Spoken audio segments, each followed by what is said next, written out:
Arestado sa Quezon City ang isang construction worker na wanted sa Hala-Hala, Rizal dahil sa umano'y pangmumolestya sa kanyang stepdaughter. Ang akusado sa korte na lang daw magpapaliwanag. Yan ang unang balita ni James Agustin.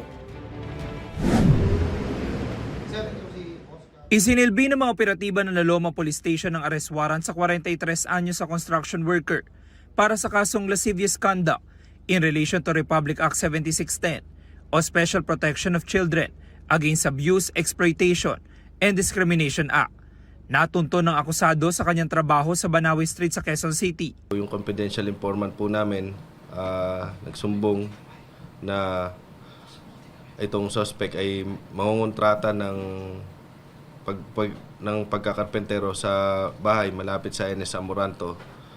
Doon na po namin siya inabangan. Nagtago po siya dito kasi dito na po siya nangungontrata ng pangangarpentero para hindi po siya malaman, may tago niya yung kanyang identity.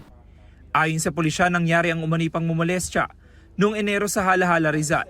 Ang biktima 16 anyos sa stepdaughter ng akusado. Based sa naging statement ng biktima na molestya siya dahil lasing na lasing yung amain niya. So tumakbo siya.